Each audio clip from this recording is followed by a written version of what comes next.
evening and welcome to ELOSOFUMARTAKES. This is our 250th take, live from the Alec Bradley Lone Star studio of Azle, Texas. I'm your host, Bear Duplessis, as always, and I'm so proud, so pleased, and so privileged to be with you all tonight. This is going to be a fantastic show. It's a milestone, and you know what we do with milestones here on ELOSOFUMARTAKES. We bring in some of the best, brightest, legendary, and unbelievable people in this industry. We do that every week, but we try to make it extra special on milestones, and I believe we've accomplished it for our 250th take. Before we get to formal introductions of our guest of honor tonight, we do have to thank the people that make this show possible. That, of course, is our sponsors. In tonight's show is sponsored by Drew Estate. Drew Estate is done it again with one of their most favorite cigars, previously offered in only 50-count boxes. They have done it again with switching new 25-count boxes for the Liga Privada Nasty Fritas, replacing the 50-count boxes. Yes, now available in 25-count boxes, the smaller box size creates a friendlier presence for retailers' valuable humidor shelf space, while at the same time providing a more economical value for consumers and customers. Presented in a unique short pyramid vitola at its widest point, Liga Privada Unico Series Nasty Fritas features the same dark, rugged, and flavorful Connecticut River Valley broadleaf, #1 dark cap and plantation-grown Brazilian Matafina Capote that Drew Estate uses for Liga Privada #9 cigars. Like Liga Privada Unico Series Papas Fritas, the Nasty Fritas Tripa is blended uses leftover tobacco trimmings created in the making of Liga Privada #9 and Liga Privada T52 cigars. So check out your Drew Diplomat retailer today for a more economical and better size for the retailer in the 25-count boxes, offered only at Drew Diplomat retailers. So the Nasty Fritas is now in 25-count boxes. Get them today at your Drew Diplomat retailer. And welcome, everybody. This is our 250th take. And without further ado, it is my honor to welcome in one of the finest people of this industry that we love so much. Without further ado, sponsored by United Cigars, smoke one today and start living united. Mr. Manuel Quesada of Quesada Cigars. Manolo, how are we doing tonight? Well, thank you. First of all, thank you for having me. It's an honor and a privilege as well. Happy to be here and doing well so far. Wonderful, wonderful. I think we can't let the show get started, Manolo, without just paying tribute to how kind-hearted and amazing you really are. I think most people who've met you understand this, but you're doing a real extra sacrifice tonight for me, but it's actually morning where you are. You're what did you say? It is now 4:30, a little past 4:30 your time, correct? AM? Yes, sir. 4:30 in the morning. Unbelievable. I still can't believe you agreed to do this show knowing you'd have to get up this early, but thank you so much for blessing me on this milestone to be able to share a conversation with you on the show. Is just it's a dream come true, Manolo. Thank you so much. My pleasure, Bear. So we always kick things off here with a little bit of a tradition. I told you a little bit about this before we got started, and how we do things here is we actually will. I have my guest of honor pick my cigar for me. So I have a couple of selections here for you to choose from. I think one's pretty appropriate, but I'll let you do the choosing and I won't sway you. So we've got a couple of Quesada cigars, the 40th anniversary, available in the Toro size. Okay. And I also have the Selección España in the Robusto size. Okay. And then I have three variations from the beloved and heralded Casa Magna brand, which we'll be talking about later, of course, which is the Casa Magna Colorado, the Robusto. I also have the Liga F Casa Magna in the Toro. And the newest member of the Casa Magna family, of course, I have the Casa Magna Connecticut also in a Robusto. So the choice is yours, Manolo. What are we going to be smoking tonight? What am I going to be smoking? Well, I have one of each of the ones you mentioned of the Casa Magna in front of me. I would suggest we start with the Liga F. Okay. I'll Sounds finish fantastic. my Reserva Privada in a moment, and I'll light up my Liga F momentarily. Perfect. I know you released this. It's going to be 2 years come this summer that this cigar was released. I was a little late to the party. I didn't get to try one until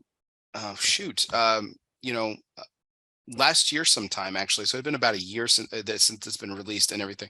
And I just thought this was an incredible addition to the Casa Magna family, and a wonderful cigar. It's the first Casa Magna, like, I mean, obviously the Connecticut came out last year, but it was the first Casa Magna, I guess, extension, if you will. After the Domus Magnus and everything. It had been quite some time since you hadn't made any additions to the brand, correct? Yes, sir. The first was the Colorado, of course. Mm-hmm. Then came the D Magnus, and now the third was the Liga F, which we changed and we made it in Dominican Republic. Okay. So it's a Casa Magna made in Dominican Republic in the style and tradition of the Casa Magna flavors and perception that you get in your palate. So it was a welcome addition to the family. I love the story of Casa Magna. I know we're going to get into it here later and everything, but I had an interesting question to kind of kick us off with. I mean, here where it is today, it's tomorrow where you are, but it's still Mother's Day over here on my side of the world, and I was thinking about this. So happy Mother's Day to all the mothers out there. But I was thinking about this, and I thought it'd be an interesting question to kind of kick off our evening. What when you think of Mother's Day, or you think of memories of your mother, like what's the first thing that comes to mind? Is it something that she used to wear? Is it something she used to cook? Is it something the way she hugged you? What's like the memory of her that Well, there are many memories. I lost my mother at a very young age. I was 15 when she passed Right. away. I remember She hearing was very that. young. She was 42 when she passed away. But I remember her. She played the piano beautifully, and that was one of my moments with my mother when she played the piano. That was a happy moment. Not so happy moment. She used to reprimand us with a how do you call this? It's a stick with plumes in it that you use to dust, a duster. Oh, feather duster? Yeah, but when she reprimanded us, she used the stick. She held it by the plumes, by the feathers, and hit us with the stick. So that I also remember. Yeah, it was a memory that stayed with me. You never looked at cleaning supplies the same way again, I suppose. No, I just buy dusters, as a matter of fact. Oh, wow. And I join you in congratulating all mothers stateside as well. Indeed. It's a wonderful Mother's Day here for us here with our family, and had some nice gifts from the children for my wife, and it was a really wonderful, memorable day. So it was good. So I hope everyone had a great Mother's Day, and everyone that's joining us tonight. We really appreciate y'all coming in and joining us for our conversation with Manolo Quesada, an absolute legend in the business. I've asked this before. I've had numerous people on this. Obviously, I've had 250 takes here, Manolo, but I've had numerous people on the show, and I've had some that you would consider legends of the business. I mean, and I think that most people, if in the industry, if I was to drop your name, they would associate that word with you. Are you comfortable with that, though? I always like to ask this. Am I comfortable with being called a legend? Is that the question? Yes, sir, with being called a legend. Well, in all honesty, I am grateful that some of my work is recognized. I've put a lot of effort into whatever I've done in the industry, passion and consistency, and being married to quality and being married to tobacco. whether I'm a legend or not, well, that's, I'm just a regular person making cigars, and I've been doing it for a while. As a matter of fact, next year will be my 50th year making cigars, and my 68th in working with tobacco. So I've been around the industry for a while, and maybe I have accomplished a couple of things. I don't know. Maybe some people do recognize them, and I appreciate it. But that doesn't stop me from continuing to explore new worlds, new blends, new tobaccos, keeping track of the market, smoking with smokers to get their opinions and their thoughts, and where are they going with their palates, how are the palates maturing, which direction are they taking. So yeah, I'm interested, and even though I've been around for a while, hopefully I'll still have a couple of weeks to continue in my quest for better cigars and better blends, and bringing pleasure to as many people as I can. Awesome. I think it's worth noting just a couple of things that you're kind of remarking there. I mean, I would consider yourself incredibly accomplished. I think most people would. And your remarks were very, very humbled and everything. But I mean, you like you said, you've been in this industry for a half century, and you've been working with these products for over half a century. What keeps you going? What keeps you? What's in the quest? What are you seeking to find the perfect cigar and you haven't found it yet? What keeps going? Well, the quest for a perfect cigar is really not a good quest, because perfection, we achieve perfection by making cigars that bring pleasure to people, and that perform, that work the way they're supposed to work. The drawing, the wrapper cuts, the mechanically that the cigar functions as it's supposed to, and the blend that performs in the fashion that we designed the blend. A perfect cigar, I don't think I'll ever find a perfect cigar, because every time I find a cigar that I think is the greatest thing I've done, down the road I find something new, and I make a new blend, and wow, this is as good or better than the previous one, and we just keep going. I think that's one of the things that we talk about. I've had the opportunity to review cigars, and I've been on several panels where we've talked about cigars, and I had the guys from Developing Palates on a couple of weeks ago, and we were having this very discussion, and like I've enjoyed so many cigars in my lifetime, and that's why I keep smoking, and that's why I keep doing this, is because I enjoy them, but I haven't had the perfect cigar yet, and I don't know if that'll probably ever happen. And Aaron Loomis actually put it to me pretty simply. He says, Bear, that the perfect cigar probably will never come to you, but he says when it's all said and done at the end of the day, and you've had your last cigar, and you look back, and the best cigar that you had, that was the perfect cigar. But Bear, the perfect cigar is also a part of the perfect moment that you have enjoyed. Indeed. And I have enjoyed many perfect moments in my life with a cigar in my hand. So the moment and the cigar make the perfection that we're looking for. But that changes as you move on in life, because you continue to have perfect moments, and the cigar joins you in that perfect moment. So you remember many perfect moments in your life where a cigar has been part of that perfect moment. Absolutely. We're gonna talk. Okay, go. I'm sorry. Go ahead, please. In that precise moment, that is perfection. When you have a moment that is really outstanding, and the cigar is joining you and making that moment really great. So yeah, perfection. We find perfection in many ways and many times. I could not agree more. couldn't agree more. So it's with that thought though that I wanted to open up our major point segment, which of course is always brought to you by the people.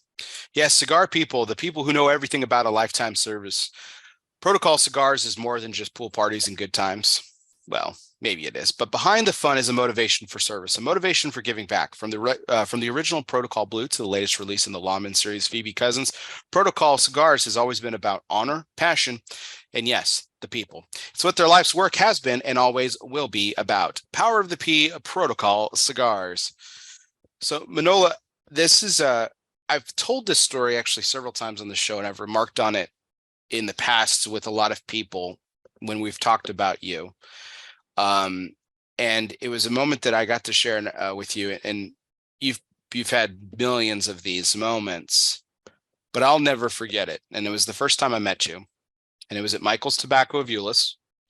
Back then it was called Town and Country Cigars, but it was a Quesada Cigars event, and you came to town, and I had the opportunity to come by, and I had the opportunity to meet you.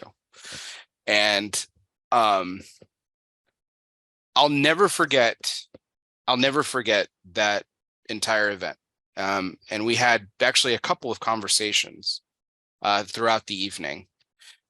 Happenstance, do you happen to remember? And it's okay if you don't, because like I said, you've had millions of these.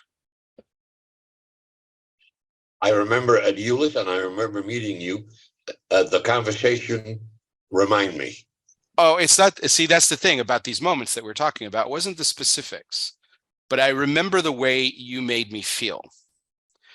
And I've said this. I've retold this story dozens of times, Manolo. You have this uncanny and innate ability to make someone feel so welcome to the conversation, and so welcome in the sense that I really felt like the way you made me feel when I departed our conversation that evening. I felt like you flew from the Dominican to Euless to just come see me. That's the way you made me feel, like genuinely. Well, I'm happy. I'm happy to hear that. I've always maintained that politeness and courtesy do not occupy any space. And there is no need and no reason not to be amicable, personable, and informative. I have no secrets. The secrets that I have are in my head. And if you ask me about them, perhaps I'll tell you I won't share them. But I've had a lot of competitors, friends who are also competitors, walk through my factory floor. And we have looked at everything, and we have seen it. The secrets are not in the building. The secrets are somewhere else. So I have no qualms about anyone coming and talking to me and asking me questions. And I'm more than happy to be as informative as I can. I don't have all the answers, but I'll try to make it as comprehensive and as intelligent as my limited capacity for intelligence allows me. It was just incredible. You were so gracious, and it was over, at this point it was over 15 years ago, and it was a moment I'll never forget for the rest of my life. And every time I smoke a Quesada cigar or Casa Magna and stuff, I always go back to that moment. And well, there, I apologize, but you've made my night. I'm done, so I'm leaving. Well, it was a great show. It was a great show. Thanks for coming on, Manolo. Appreciate it. But I wanted to start off our evening with that story. Just sharing it with you, means a lot to me personally because of what it has meant to me over the years and everything. So thank you for that. Thank you for that moment, and thank you for taking those simple mantras that you've had your entire life and carrying them to our conversation that one day. So let's go back a little bit in your journey, a little bit in your history. Like many of the historic brands that we know today and care about today and love today, they all start in the country of a lot of them started in the country of Cuba. And unfortunately your family had to leave, and you left as a pretty young age, if I recall. So you were You were less than 10 I years was old, correct?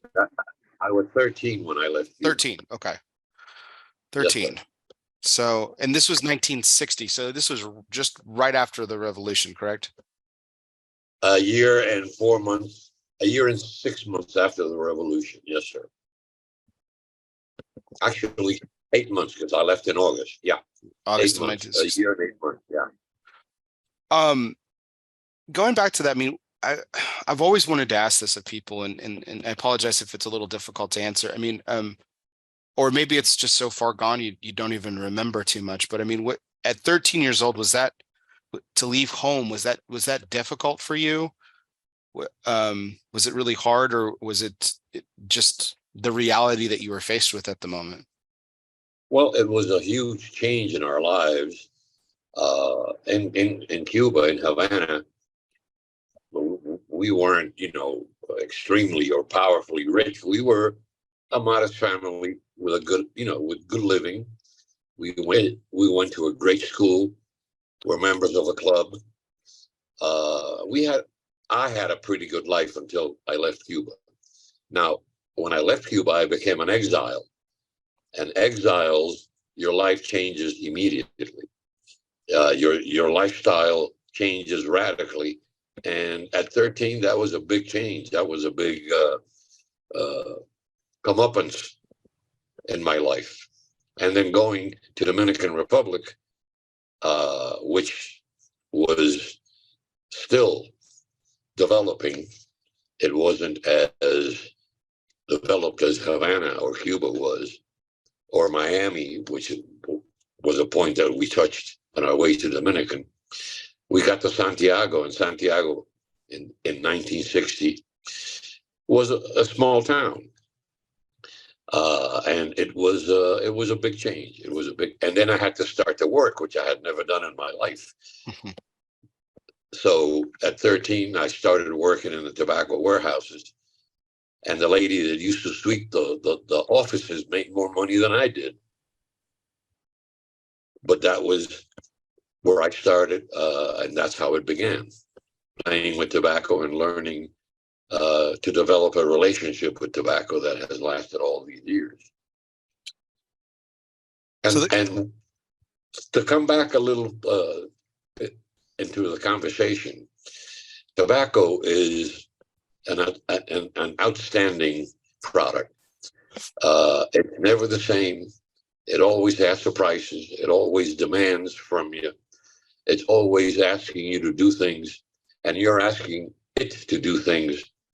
And that struggle between us and tobacco is always challenging, interesting, and keeps us up on our toes and keeps us interested. And new crops come up, old crops are there and aging, and you're playing with the old crops and playing with the new crops. It's just fascinating, Bear. It doesn't end, and it's something that you have in your blood, and it's very difficult to step away from it. So that keeps us interested, and that keeps us looking forward, making new things and developing new things and finding new avenues to pleasure. And that's what keeps us young, I suppose. Even though we're not young, keeps us a little young. Are you very similar to your father? Did he have this kind of hunger and quest, in his quest as well? Or was he molded and driven by something different? Well, he never was a cigar maker, because in Cuba we were not cigar makers. In Cuba we were leaf brokers. Mm-hmm. We used to deal with tobacco, buying, sorting, selecting, fermentation, packing, and then selling it as raw material. So he was very passionate and very immersed, but only in the leaf tobacco area. He never did go into the cigar making. I had a lot of years immersed in tobacco previously, and then I went to cigar making. So I had a wider scope to become passionate about. I had two, the tobacco and now the cigars. So that doubled my experience with playing with tobacco over my lifespan. So you go to work at 13, 14 years old. Like you said, you've never done this before. And then you come back to the States to actually go to you attend college at first in the Dominican, right? And then you come to graduate school in the States. Is that correct? Yes, sir. I finished my bachelor's degree in Santiago, and then I went to NC State in Raleigh to do a master's in agriculture. At the time, I was enlisted in the Selective Service Board. I was a 2S, which was a student back then. But when I changed my area of study from business to agriculture, the Selective Service didn't quite consider that a continuation of me being a student. So they classified me as an A1, which meant that I was ready immediately, awaiting to be drafted. And draft me they did.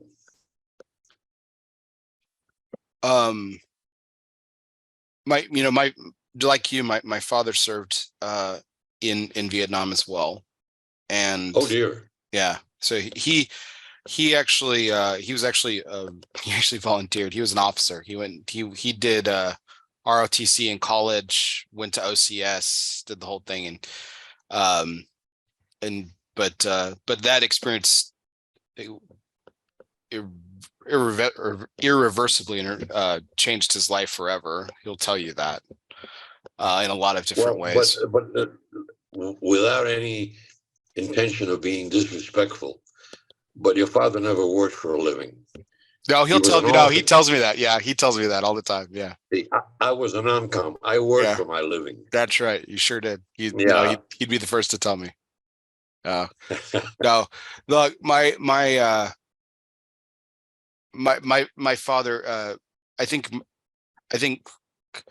I met one of the enlisted men that served under him once, and I didn't quite get it because I was about 13 years old at the time, and I didn't quite get it until I was an adult, and I'd heard those stories and my father telling me all the time, like, I didn't work for a living, oh, so and so worked for a living, that kind of thing. But the respect that this man had for my father, and then years later I actually had another conversation with him, and he said, I said, hey, I can tell how much respect you have for my dad, and I really appreciate that.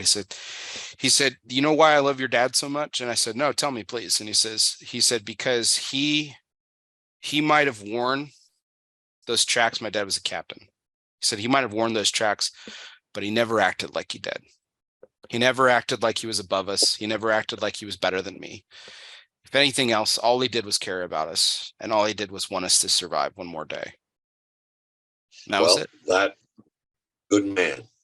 He was an officer that I would have respected totally. Because I had my share of officers that I did not respect at all. Yeah, I've heard stories about that too. So, including some that my father served under as well. But yeah, it was an interesting life my father's led that was changed quite dramatically by his experience in the service and everything. And is he still with you? Is he alive still? Yes, he is. He isn't. Unfortunately, his health in the last few years has taken a really bad turn. But no, he's still with us, and blessed. I was blessed to be raised by him, and he's an incredible man. So very fortunate. But I do need to say this because he would be very upset with me if I didn't. Thank you for your service very much for what you did for our country. Thank him as well. And the next time you see him, send him this for me, please. Absolutely. Thank you. So during that time, during that time, you didn't. I guess you didn't serve more than. I think you just served one tour. Is that correct? Because the fact that you extended. Because you extended, right? Well, I extended because I already was in the rear guard. I had been taken out of the front after 11 months in the front, and I was made a supply sergeant.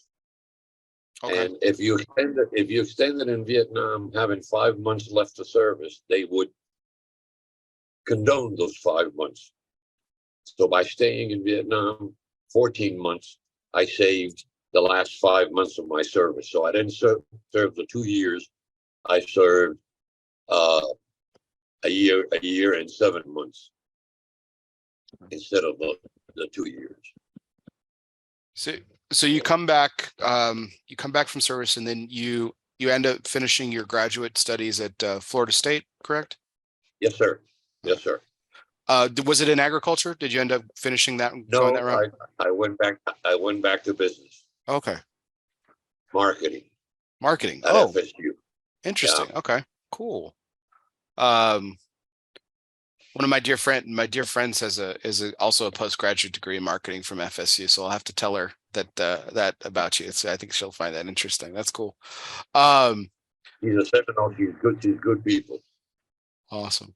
Well, so you come back into the business, and I know that there's a lot that kind of happens, but over the obviously, I mean, it's kind of hard to condense decades into a couple things, but I wanted to touch on the fact that like you mentioned before, you weren't always manufacturers. You were brokers, as you mentioned, and everything. When did the initial decision to go into manufacturing start? In 1972, Dominican Republic started the program of the free zones, the industrial free zones. And in 1973, the family decided that we were going to go into cigar making and take advantage of the free zone facilities that were offered.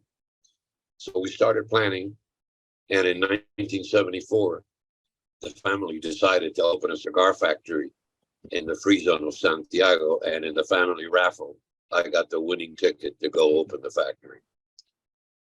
So they sent me to the free zone in Santiago with $100, 4 bales of tobacco, and to start a factory in an empty building. And my office at the time was a table, a chair, a phone.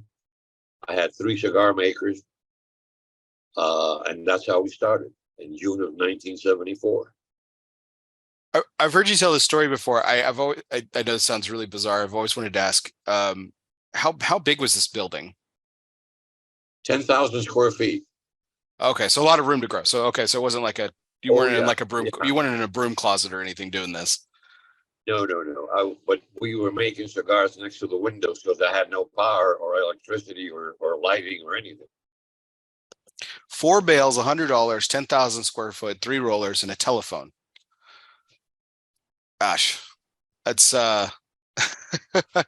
that's some meager resources. Did you guys have a bathroom? That was quite. Yeah, thankfully we did, and water, running water. Thankfully. Okay. But that was the beginning of a huge adventure. What was I'm gonna get huge in the nerding out here with these 4 bales of tobacco. Was it a Puro? Were the first cigars that you made out of that factory were they Puros or? No, all Dominican, but the wrapper was Connecticut. Oh, okay. Even in 1972, Connecticut kind of reigned supreme, huh? Yeah. When I started, Connecticut wrapper was, and mild cigars were the lay of the land as well. Right. And Connecticut fit right in the profile. So you guys weren't into because like it felt like from what I've read about history, like right after the revolution and everything, from like the 1960s into like the mid 1970s, like Candela cigars were kind of like all the rage, or what we called American Claro, I guess was what it was called back then. Thankfully you missed that. You got into real blending in the 1970s with Connecticut and Dominican tobacco and everything. What were some of the things that you first noticed about some of the cigars that you were making that were different from what else you saw in the market or heard on the market and everything? Like you said, you were a marketing major, so I'm sure you took note of some of these things. Well, again, the gist was It was a mild cigar that had taste, and the Dominican tobacco was perfect for it because it was a noble tobacco that didn't have the throaty effect. It was a much nobler tobacco in the palate, and the Connecticut fit right into the blending of Dominican tobaccos. It fit very well. However, I have to say that Connecticut, from the Valley, the United States Connecticut, is a wrapper that has to be blended very carefully because it tends to be a little on the bitter side, a very slight bitterness that if you don't recognize it and neutralize it, your blend will not be what you're looking for. So my origins with Connecticut Shade was trying to find the tobaccos that fit the Connecticut wrapper and tone it down and made it a partner of the tobaccos that were in the bunch. So that was my first challenge when I opened the factory. So I know you were obviously smoking a lot of those, and it's interesting when you talk about, like, when I talk to people, manufacturers that spend so much time in the factory, you don't get a lot of time of just simply enjoying a cigar like the way that I enjoy a cigar.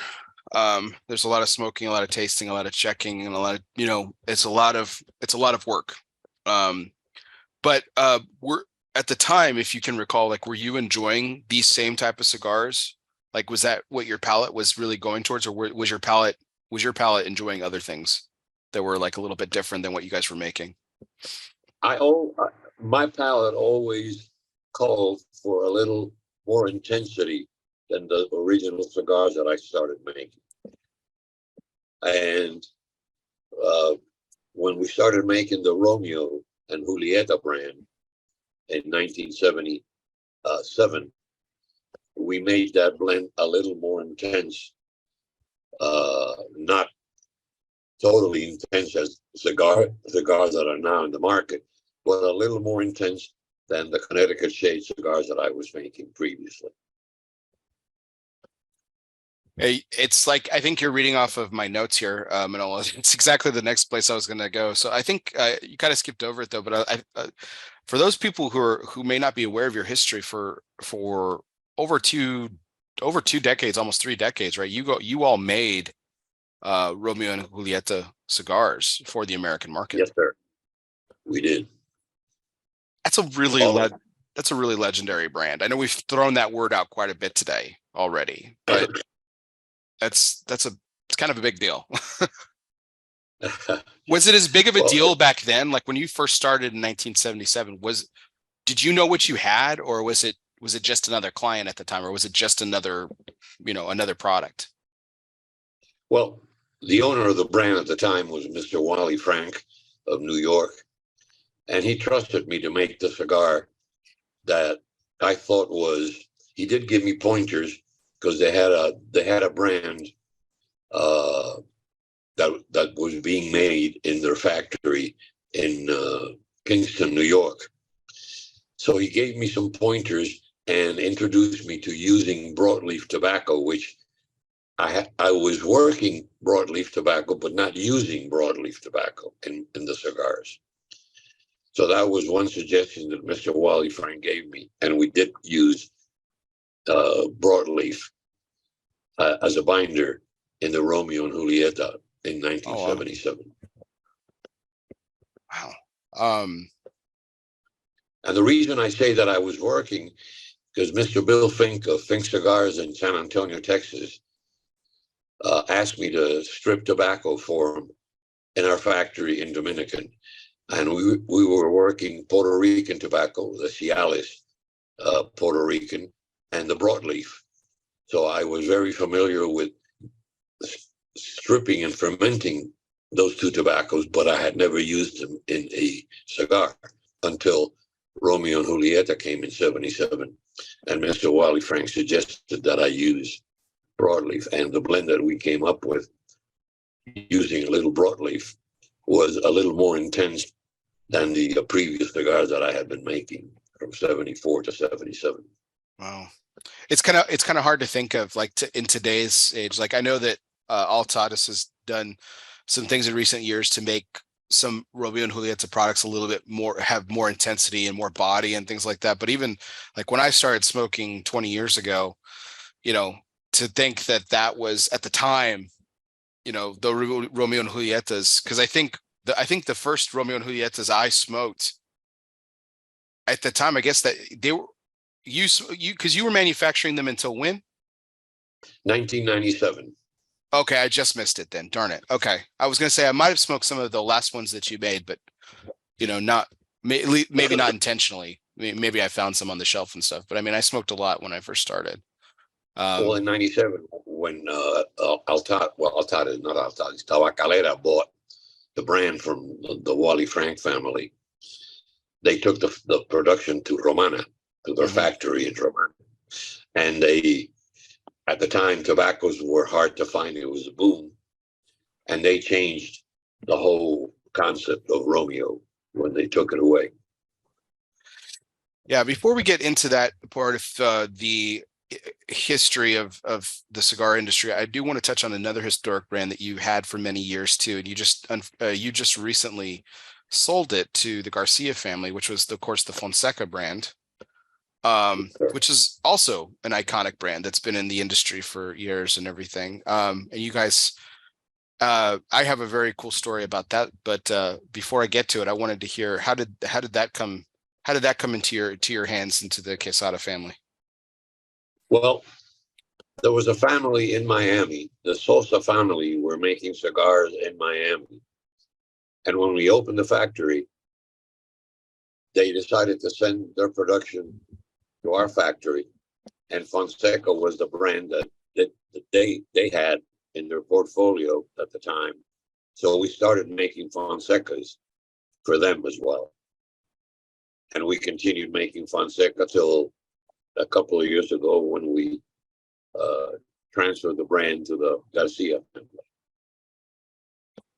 So another story of mine, Manolo, and was the very first cigar that I ever smoked was on my 18th birthday. And my younger brother, of all people, acquired cigars for us to smoke on my 18th birthday. He was younger, of course, but as I mentioned, but I was of legal age at the time. And but that's what I wanted for my birthday present. And my younger brother got a hold of 2 cigars and for us to smoke that night. And on the evening of my 18th birthday, my very first cigar ever was a Fonseca. Oh dear. Well, that's an outstanding story. I like that. So I absolutely loved it. Obviously, I'm here today. I'm here today because of that one. I have a lot of other stories along the way that got me to this point of where I am in my cigar smoking career and my career in this industry and everything. But it all started with the Fonseca on my 18th birthday. So well, there you go. There you go. But see, again, my work is done here. Good night. So, but I will embarrass myself. Okay, I will embarrass myself because I will admit this on the air and I will admit this to you. So, and of course, I was just learning at the time. I had no idea. But even when I first met you a few years later after that, I had no idea that you made them. So I didn't share that story when I shared you the wonderful story about our first meeting together. I didn't share that story with you that night because I had no idea until it was probably a couple weeks later when I was actually talking about my meeting you and then my story about cigars, and they're like, about my first cigar, they're like, yeah, it was a Fonseca, and they're like, oh, that's ironic. And I was like, what's ironic? And we're like, well, Manuel Quesada makes Fonseca. And I was like, you're kidding.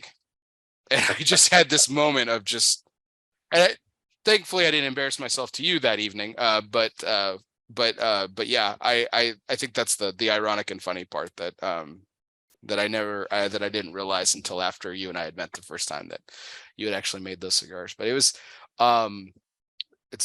it's still one of my fondest memories. I look back on it with great, yeah, just great delight, and it was a great moment. So I'm happy to hear that. Yeah, it's wonderful to talk to you about it. but so you get into manufacturing, you open up the factory after the free zone, and this goes on for a couple decades, and then of course what everyone talks about in the mid 90s, and it's always I always love when people talk about the boom, because it's mentioned with such reverence and at the same time such disdain. There's so much mixed emotion around the boom, and it's a really insane part of our industry's history. How When you look back at the boom, how do you look back on it? Is it with fond memory? Is it with mixed emotion? How do you look back on it? No. There, during the boom, and Pro Cigar was already an institution. It was mixed feelings. New smokers were coming in. The market was growing exponentially. That was good for everyone.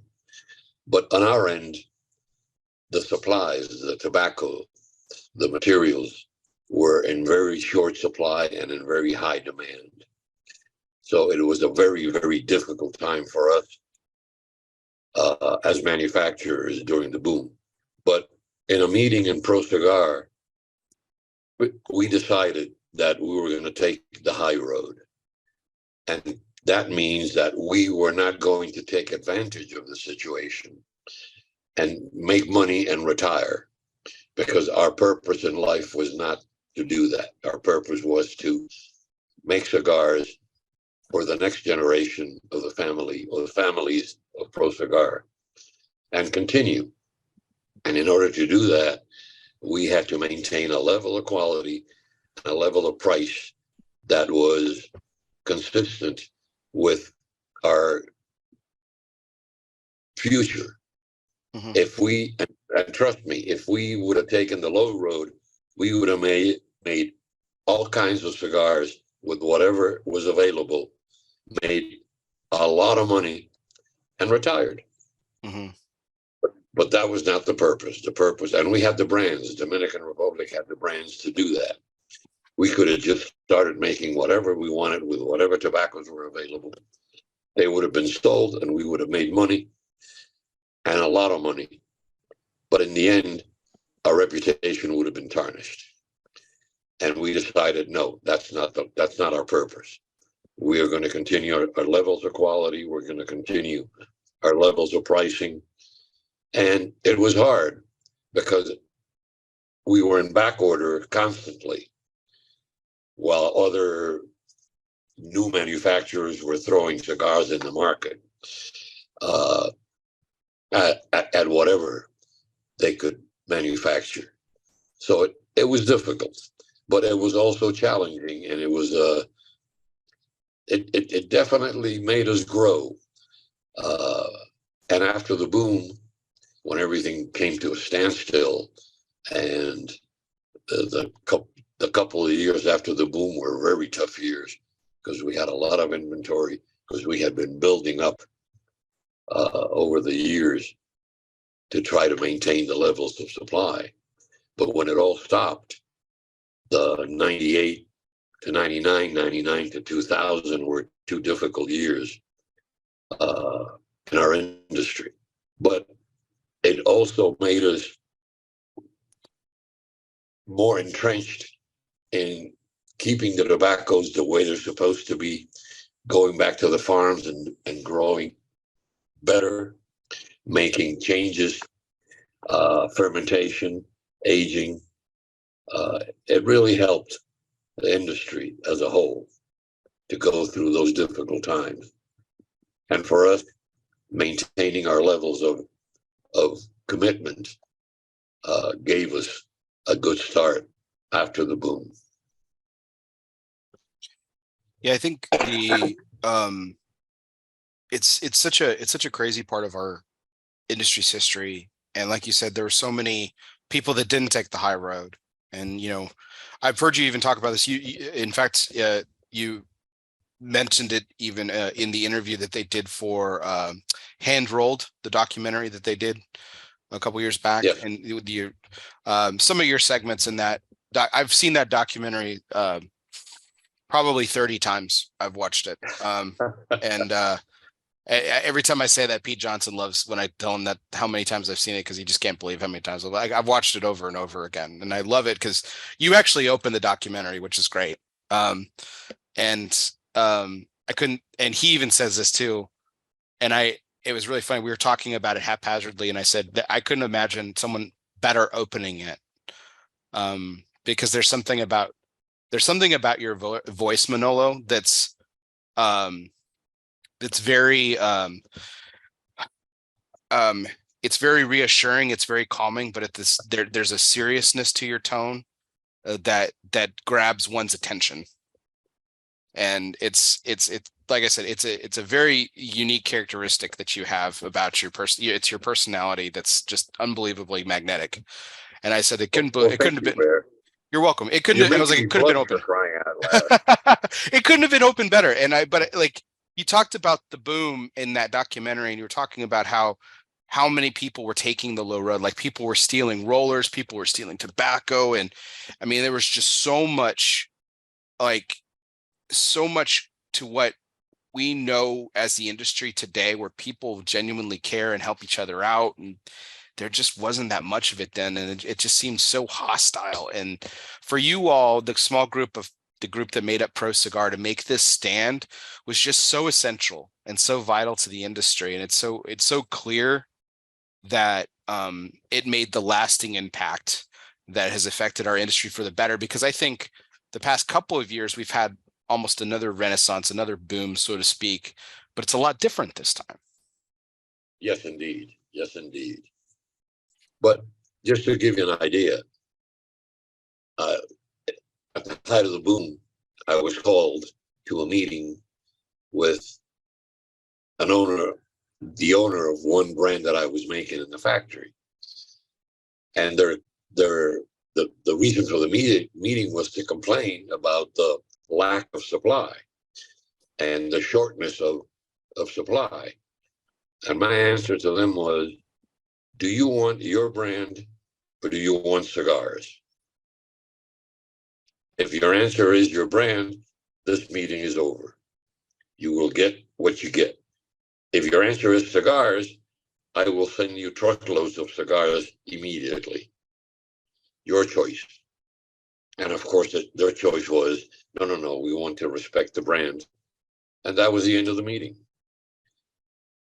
And trust me, by it going the other way, making just cigars under that brand would have been a boon for both of us, the owner of the brand and myself. But that was not the point. That was not the point. The point was that these things have to last longer than a boom. Mm-hmm. Definitely. So want to take a quick break here, and we are going to take a little fun break with one of our fun segments, as I like to call them here, and then I want to come back to this conversation, because I think what's really interesting about the story of Quesada is not just the previous generation and the generation you come from, but also the next generation that's kind of come into this, and we're going to get to that here in just a second. So this next segment, of course, is our presidential trivia segment. I've told you about this a little bit before we got started today, Manolo, and that is always, of course, brought to you by our friends at United Cigars, featuring La Giana Havana and distributors of Jose Dominguez, Firecracker, Bandolero, Garofalo, and the highly acclaimed Atabey, Byron, and now Alfonso lines from Selected Tobacco. So smoke one today and start living united.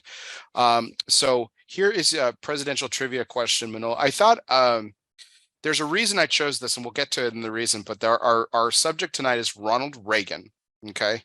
And the question of the night is, hold on, I misplaced it. Just give me a second here.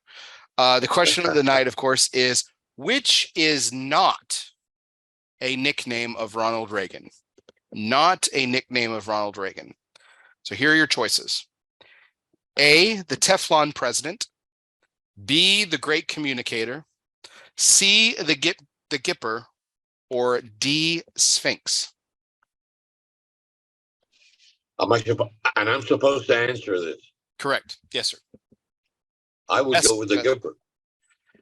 All right. Well, actually, that was one of his nicknames. But did you want to take another guess, perhaps? The Teflon President. That was one of his nicknames as well. Believe it or not.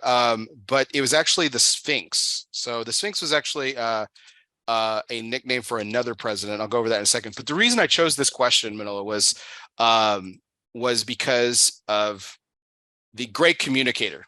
One that you didn't select was one of his nicknames, and the reason that was one of his nicknames was, he was just known at the time for just giving these absolutely wonderful speeches. He was, of course, was an actor, right? And his ability to communicate, not just in speeches and everything like that, but he was just known for having such great communication with his cabinet, members of foreign state, and he was really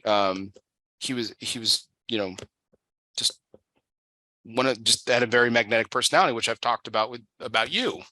And so it kind of, when I was looking back on this question, I was like, I will come up with a question tonight. And it is that kind of reminded me of all the experiences and that I've had with you, whether it's an interview that I've listened to you or part of the documentary or our own conversations that we've had in the past and everything. And it just reminded me of you and everything. So that's why I wanted to do this question tonight. But yeah, he was known as the great communicator. The Gipper, of course, comes with his role as he was actually the George Gipp, or the Gipper, in the film Newt Rockney, the All-American. So he actually played that. And then the Teflon President was actually coined by a congresswoman at the time, Congresswoman Schroeder, I believe. Because she said that nothing negative ever stuck to him, kind of like Teflon. So that was that's where that came from. But the Sphinx nickname was actually one of Franklin Roosevelt's nicknames. So there's an obscure reason behind it. I can't recall all the details. I just know that was one of his nicknames, and so I threw that in there. So, but that was our presidential trivia question for the night. Did you study a lot of history in your studies, either in the Dominican or when you came to graduate school, or was it mostly just business when you went to college? Bear, I have a degree of difficulty that's above average. I was born in Cuba. I lived in the Dominican Republic for many decades. Mm-hmm. I've worked in Nicaragua for many years. I'm an American as well. So I'm a Spaniard as well. So it is expected of me to know a lot about these 5 countries. Mm-hmm. So I have to be conversant in the history and the current situations in all these 5 countries. So I'm not I'm not perfect in any of them. I don't know all the answers to any of them, but I can converse with Nicaraguans or Cubans or Spaniards or Americans or Dominicans and fit right in, because I know the history of those countries and what's happening in those countries. So do you have dual citizenship? Yes, sir, I do. So you're American. Are you also a Spanish citizen too? Yes, sir. And then a Dominican citizen as well? No, I'm a Dominican resident. Resident, okay. I have a Cuban passport. And you have a Cuban passport? With my 13-year-old picture. I've never renewed it, but I have the right to have a Cuban passport because I was born in Cuba. Would you consider, given the unfortunate history of the country and everything, do you consider yourself a Cuban citizen? Not anymore. No. I consider myself an American citizen. Awesome. When did you become a Spanish citizen? When I left Cuba. Oh, okay. Because of my heritage. My whole family is from Spain, so I had the right to have a Spanish passport. Oh wow! Because my Cuban passport was worthless at the time. Oh gosh, what a twist of fate! Yeah, that's interesting. How many generations had been in Cuba before from Spain? 4 4. Oh wow. Okay. So it had been a long time in since. Cuba. Okay. So it had been a long time before anyone, for any Quesada of your family had been actually in Spain. Well, they were all Spaniards, but Yeah. they were all working in Cuba. Interesting. Okay. Cool. Oh wow. Wow, man. That's to, and what a what a rich heritage. That's crazy. Unbelievable. Well, I'll tell you something else, Bear. I went when I was drafted. I was drafted as a Spanish citizen and an American resident. When I went overseas and played in the lovely countryside of the country that I was doing my stint in, I was a Spaniard. I was not an American. Oh wow. So I served in the U.S. Army as a Spaniard. Wow. I didn't realize that. Yeah. I became an American. I became an American citizen after, from July to January, 6 months in Vietnam. I became a citizen while in Vietnam. So your American citizenship is actually the last one, the last citizenship that you've had. Yes, Oh, sir. wow. Correct. Wow. I was interested about talking about this. I didn't want to get too far down the line, so I'm glad it came up again, because like because the timeline was confusing to me. I was like, okay, so you left Cuba, came to Miami for a little bit, went to the Dominican, came back to the States to study, and then you were drafted. And I was like, how did that work? Like, so you were drafted as a Spanish citizen. Wow. Man, crazy time in our history. Remember, as a resident of the United States, you could live there, work there, pay taxes, not vote, and be subject to the draft. Mm-hmm. Those were the 5 conditions of being a resident in the United States back then. And I didn't work. Well, I did work in the States. I studied in the States. I never voted because I wasn't an American. And I was being subject to the draft. I was drafted. Have you ever, I'm sure you have, but have you voted in an American election since you became a citizen? Sir. Okay. Yeah. Do you remember what the first election was you voted in?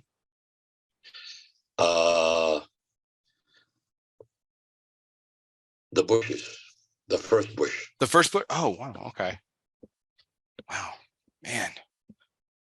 Yeah, this is for my own personal knowledge. Now I'm going, like, we're going down the beaten path, but it's just interesting to me. That's crazy. That's awesome though.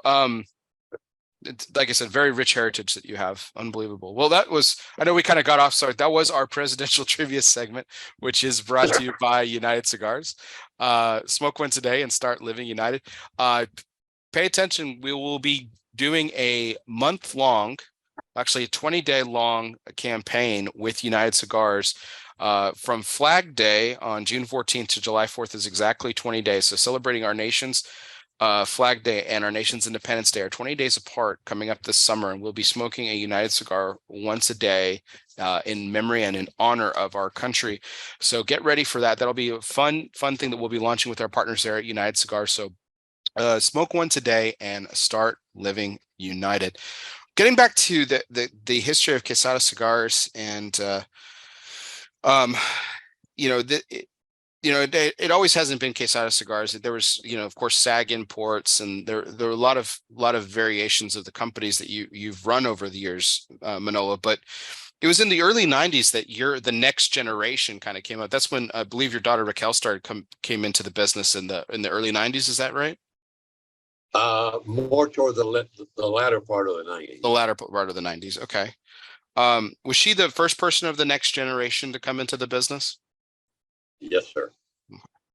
What when she made that decision, was that a family decision? Was that her own independent decision? Like, no. How did that all come about? In our family, we were never forced into the business. You made a choice if you wanted to work in the business. I have cousins in the United States that never came into the business. I have cousins here in Spain that never came into the business. But my brother and I decided to come into the business. And Raquel decided on her own to come into the business. Nobody was ever forced or told to come into the family business, thankfully. Because now no one can blame anyone for whatever mishaps you may have or may have had in your history with the family. It was all voluntary. And then that started kind of a really nice wave. You had a nice wave in the early 2000s of the next generation kind of coming into the business. Some have left the family business, but still stay in the industry and everything. Yeah. Including your other daughter as well, too, right? Yeah. Well, the younger generations, and particularly the boys, and I'm talking about Oscar and TJ, they didn't have the patience that we had. And we knew that moving up in the company was a matter of time. And the younger generations don't have that patience. And they wanted to do things that couldn't be accomplished within the framework of the family. So we came to an agreement and said, hey, follow your dream. And both of them did. And also now is running a factory of his own. And TJ's working for a very well-known company in the cigar world in the United States.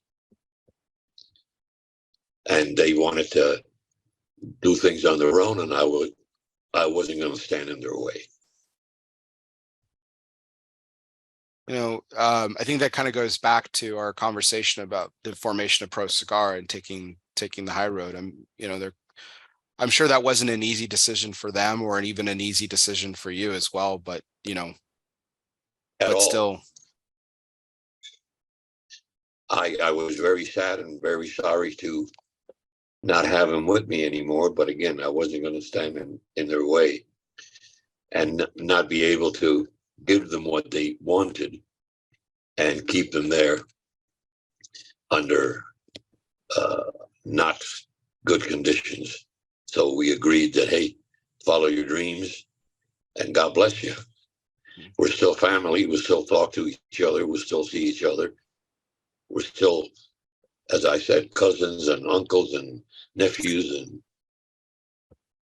But that's family. That's not business. In business, well, they're on their own now. God bless them. I wish them all the best. And they're doing great, thankfully. This Raquel family is...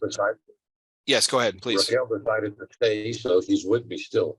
And my younger daughter as well. She's here in Madrid, by the way. Oh, okay. She has become a yoga instructor. Okay. And she has her own shop. She has her own shop here in Madrid. And she's doing very well. And she found her liking. She found her call in life. An entrepreneur, though, just like her father. So an entrepreneur, nonetheless. Not in the tobacco industry, but still an entrepreneur. Well, I do want to come back to Raquel for a second, but before that, this family has gone, with the departures of family members and everything, this family's been through a lot more than just that. So early 2000s, it was in 2002, unfortunately, that tragedy really struck the family with a horrific plane crash that took the lives of three very important people to your family. Including your own brother, his son, your nephew, and then an extended member of the family. I believe was the head of your factory at the time, correct? Julio, yes, indeed. He was family. Mm-hmm. I think it's obvious. Yes, please. I do a lot of what I call internal tourism. I sit with a cigar in a rocking chair, and I put myself in situations and try to figure out how I'm going to resolve that situation. And always came to mind my father leaving Cuba with nothing other than the clothes that he was wearing and starting anew in a different country, same industry, but different country, with 4 children and his wife. And I always said, how would I react if I was in a situation like that? And I always made different scenarios and different answers to the questions until it happened to me where I was in a different scenario, but same results. That plane crash left me alone with 3 very important people in the family business. And from one night to the next morning, I'm left alone with everything on my shoulders. And that was, again, a life-changing experience and sort of a maturing moment in my life as well. I imagine you and your brother were really close. We were. And his son, my nephew, was already involved in the industry. So we had a relationship. I was sort of tutoring him, mentoring him. And Julio, of course, he was my right-hand guy in the factory. And we had a great relationship. And with his family, his daughters and his son and his wife, and we had dinners, and he was part of the family. And he was a big support in the factory for the things that I had to do.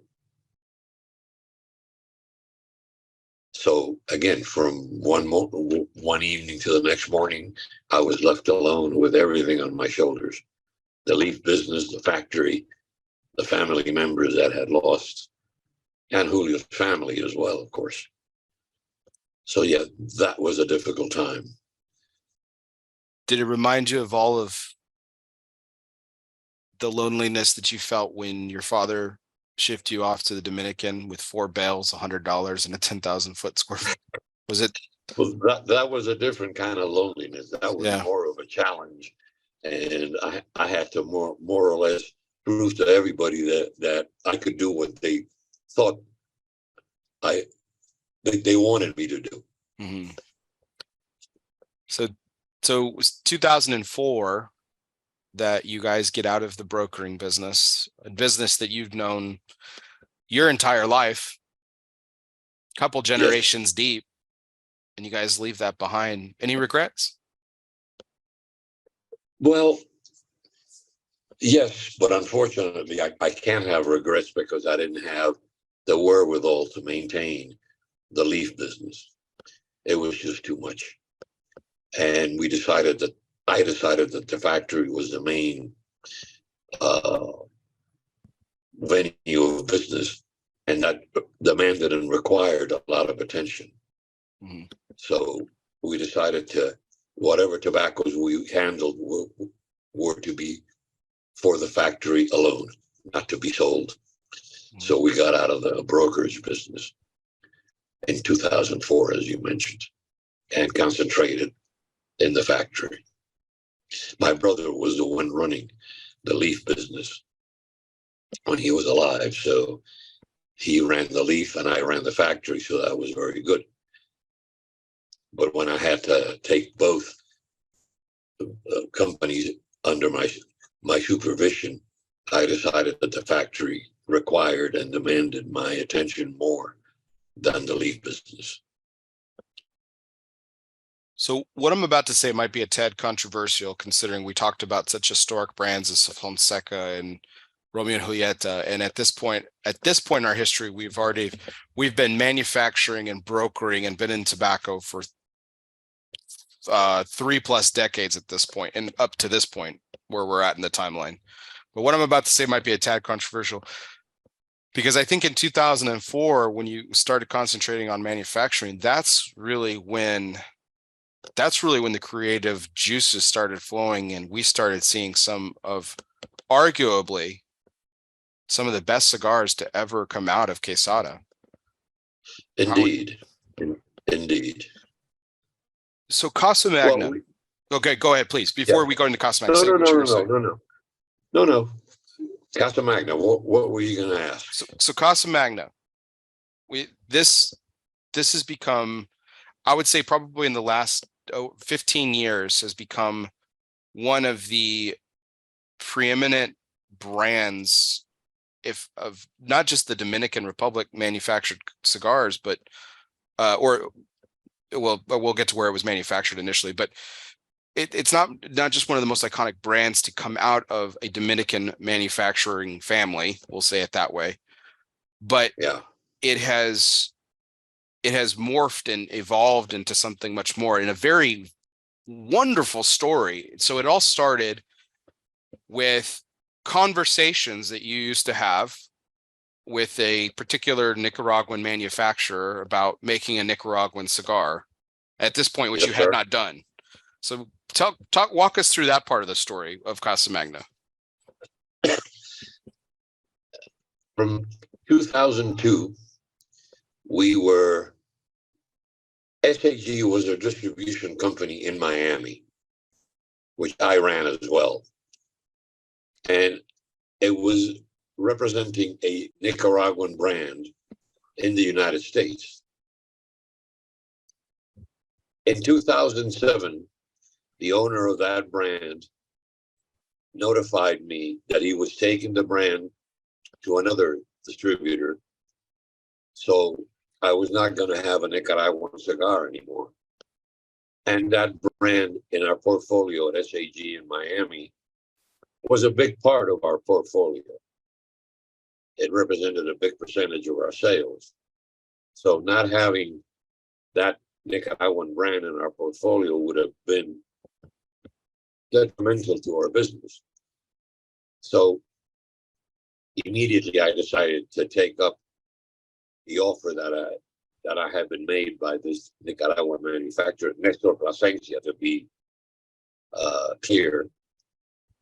And as soon as the gentleman told me that he was taking that brand away from us, he told me on a Friday. Monday, I was in Nicaragua blending for a new cigar from Nicaragua to substitute the cigar that I was losing from Nicaragua.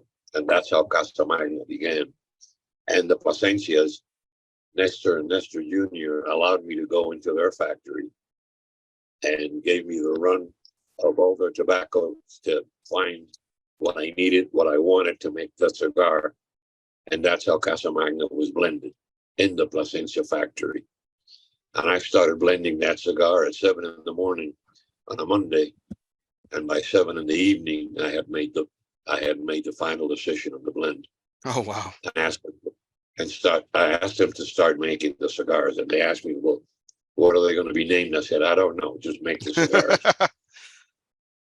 And when I finally got the name, I told them they're going to be named Casa Magna.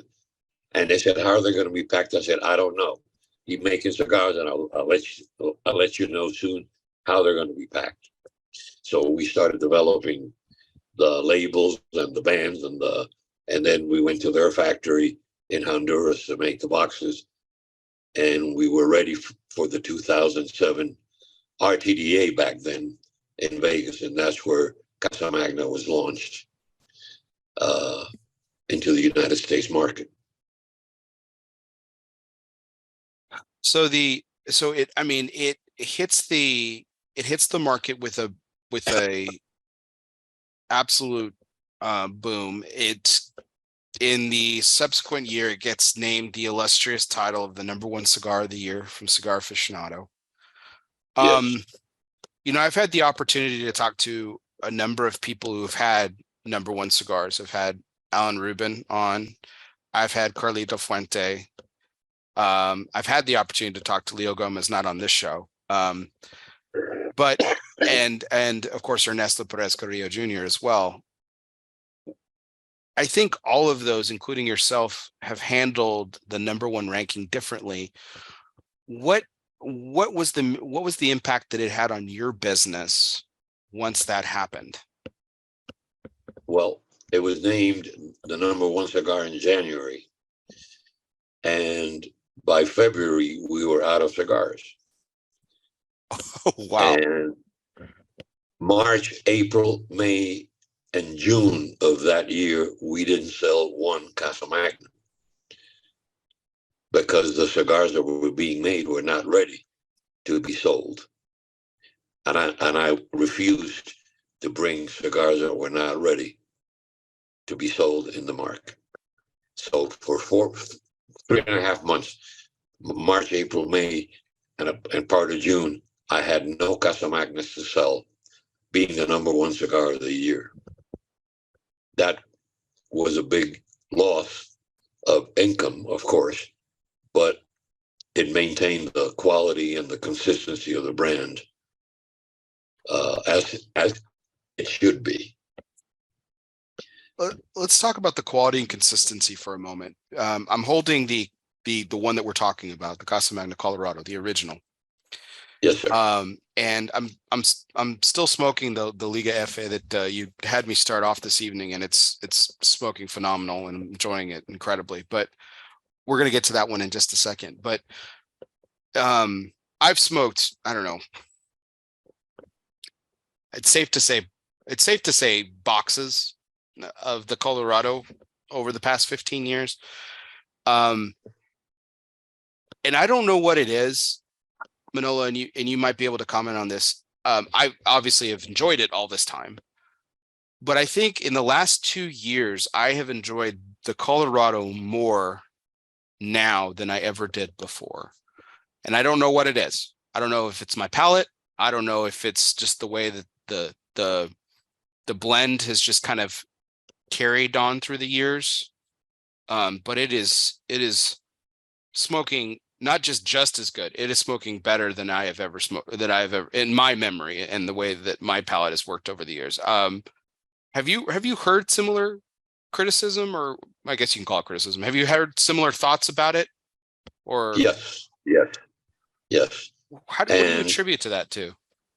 Well, two things. But before I answer that, let's go back a moment. Quality is a very important word in our world.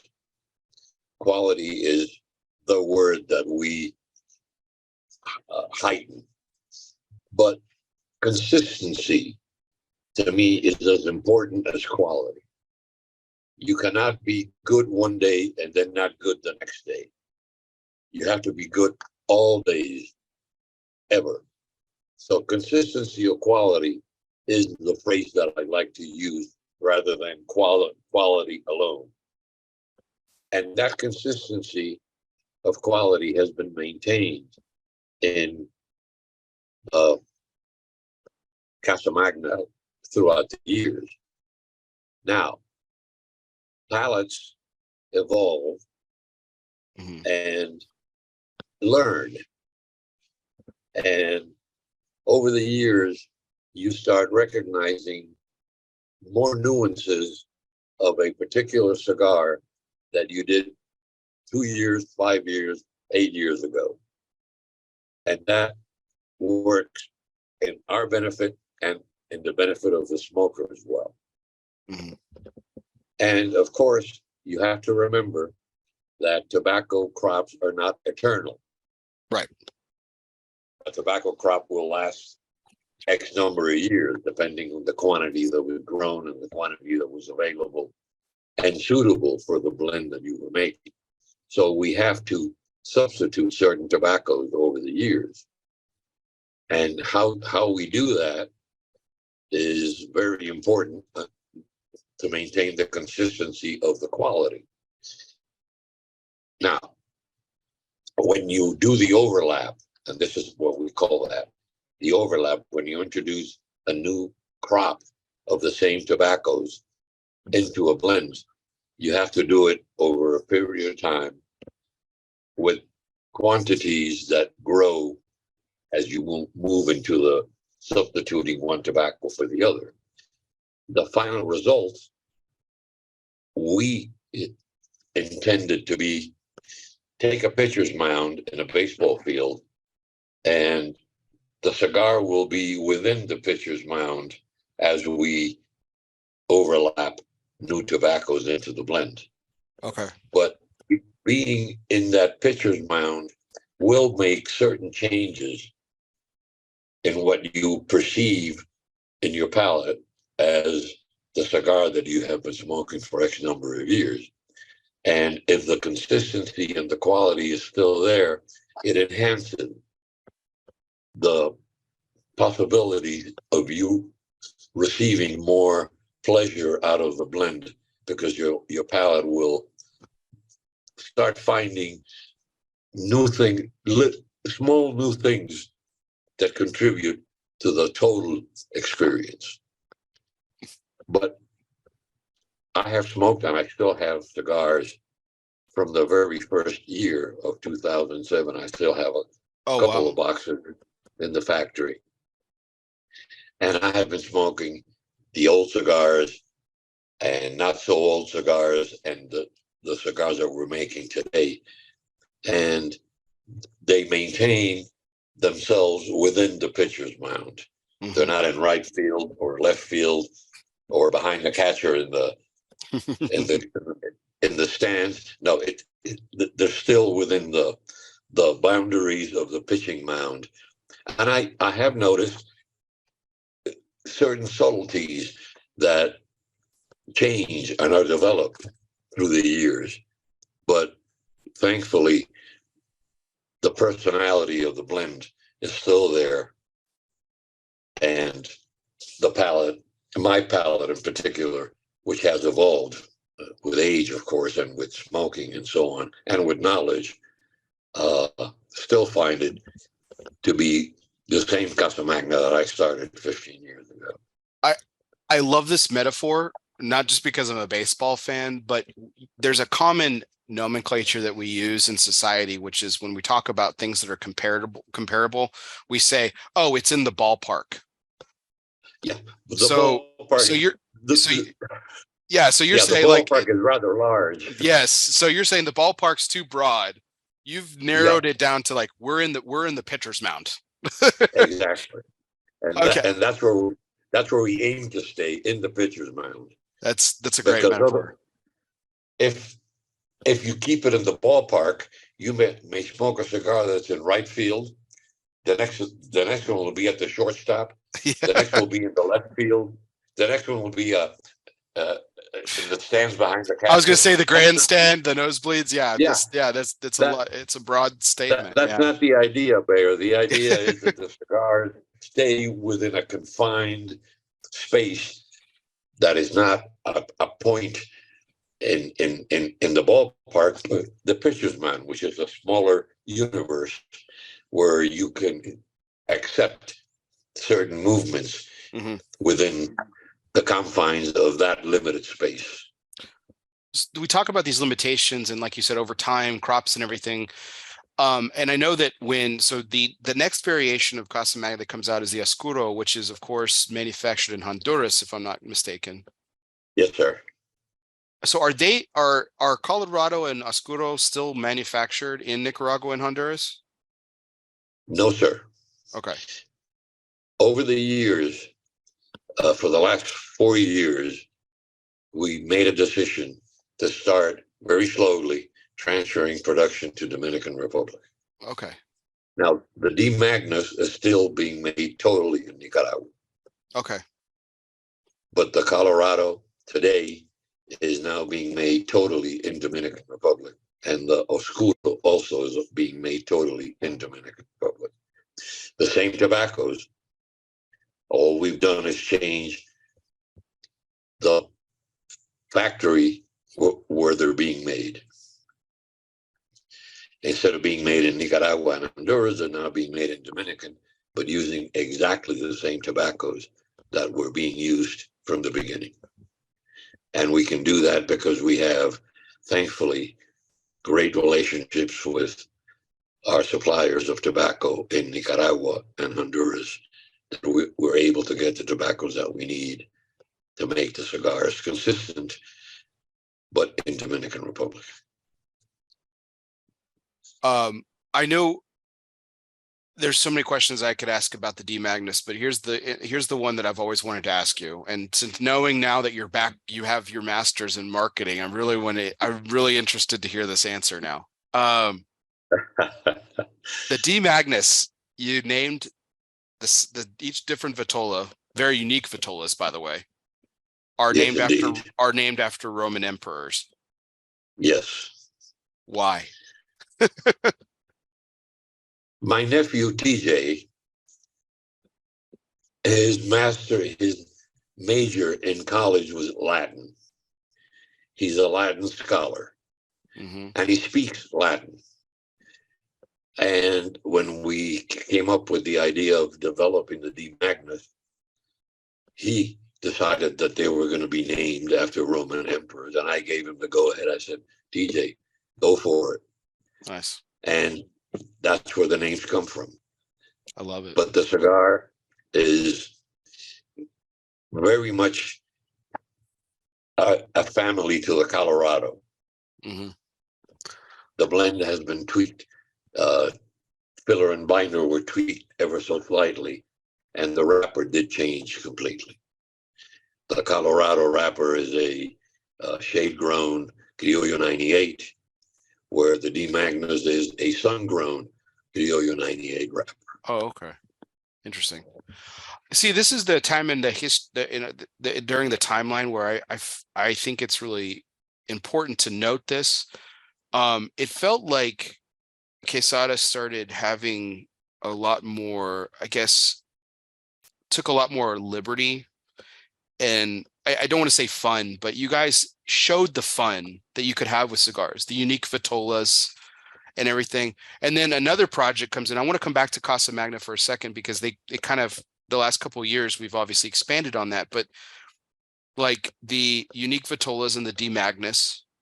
And then you also come out with a brand new project, which at the time was, now it probably doesn't seem very weird or off kilter, but at the time it was an interesting turn. You guys created Oktoberfest, and Yeah. I've heard great stories about this with you and TJ talking about this project and everything, particularly the way it was packaged. When y'all were coming up with the blend to pair with Marson beer, like what kind of went into this decision to take this leap into beer pairing, if you will? Well, this was again an idea that came to make a cigar to pair with the Marson style beers, and the difficulty here was, and the hardship of this project was, we had to drink a pot full of beer and smoke a lot of cigars to pair what we were blending with the Marson style beers. So we, for about 7 months, we drank a pot full of beer and we smoked a lot of cigars to come up with this project. And there was a lot of suffering, but we survived. and Oktoberfest came about. And then the funny part about all this was that, and this was TJ and I had a falling out on this. He wanted to put 2 beer mugs on the front panel of the box. Mm-hmm. And I told him that was going to happen over my dead body. Well, the young ones decided that my dead body was fine. So they did put the beer mug on the box, and my negativity about it was not taken into account. So they did walk over my dead body and put the beer mugs in. But the young ones, again, I'm very thankful to my ancestors, my father, my uncle, who were the ones that mentored me and tutored me. They always, and my brother as well, they always gave us the opportunity to experiment. And they would tell us, do whatever you want. And if it's successful, that's your job. And if it's not successful, learn and move on. Mm-hmm. And I gave that opportunity to the young ones when they came to work with me. I said, hey, experiment, play, and we'll see what happens. If you fail, learn and move on. And thankfully, they haven't failed yet. Thankfully.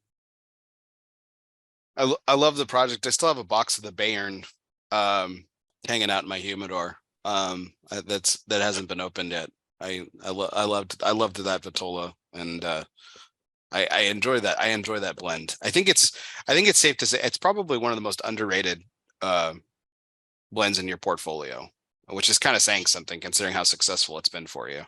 But I think it's one of the most underrated. Remember, it's a seasonal cigar. Mm-hmm. It comes out in late August or early September, and by December it's done. Mm-hmm. So it only lasts 4 months, right? Because of the beers. So Oktoberfest runs from late August or early September to December. That's it. And then for the next 8 months, there are no Oktoberfest except what's left in the stores, which usually is not a whole lot, thankfully. I just wrapped up my Liga FA, and so I have the 40th anniversary, the Selección España, the Casa Magna Connecticut, and the Colorado. What would you like me to smoke next? Let's see. I would tell you to go to the Connecticut. Okay. Because I'm sure that's the one you haven't really smoked a whole lot of. Yeah, that's definitely fair to say. It being the newest one and all. This is my first Robusto, actually. That's how few I've had. This is my first Casa Magna Connecticut Robusto. This is my first one. So I've had other Vitolas. I happen to have one with me, so I'll join you. Wonderful. So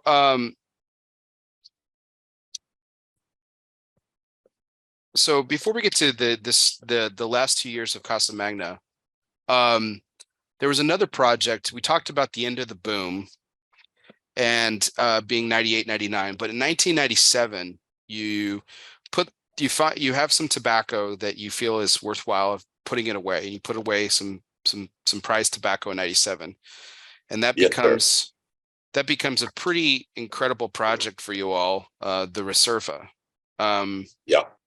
And I go back to our point in the conversation when you talk about how,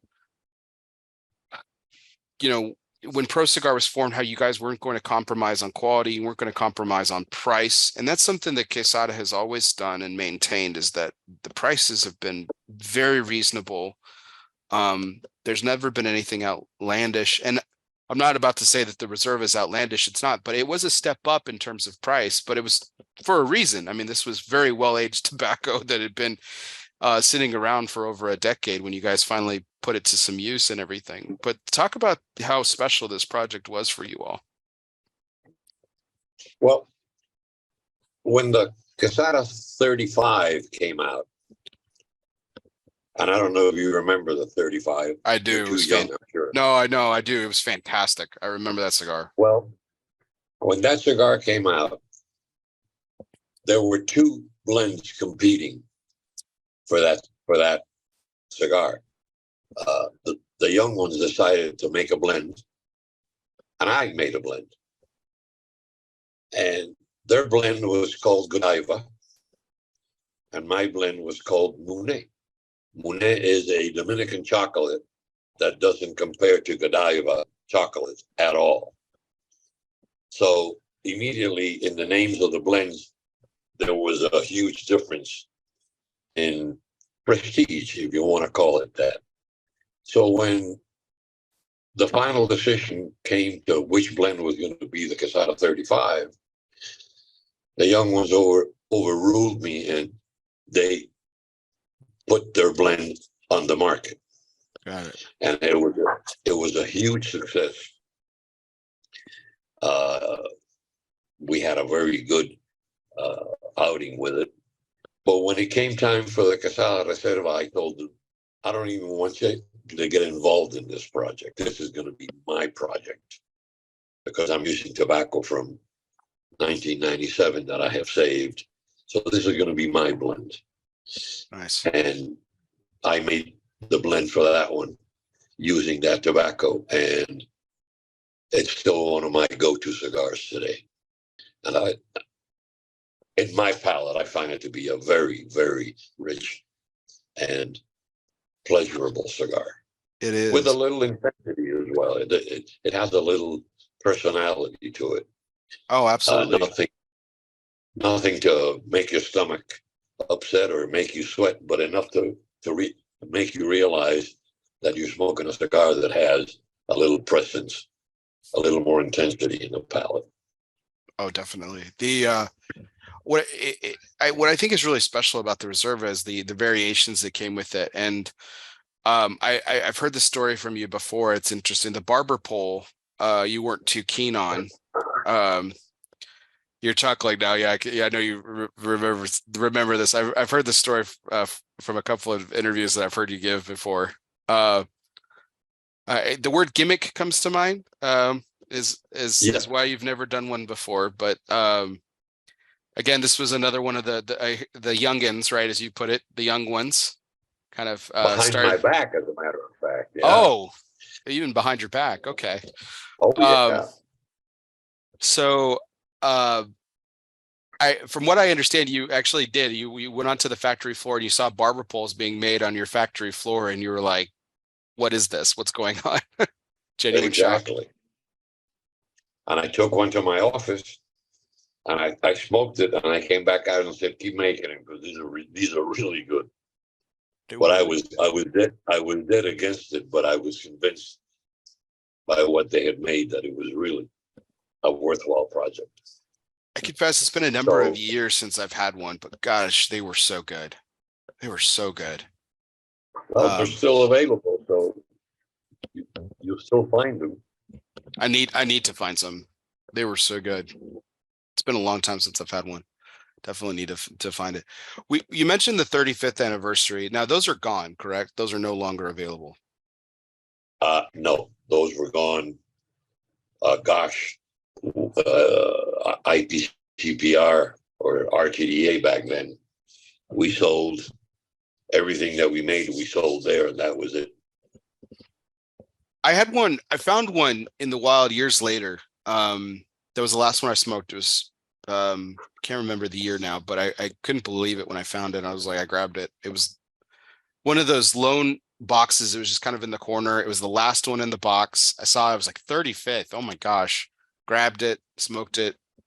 Really enjoyable.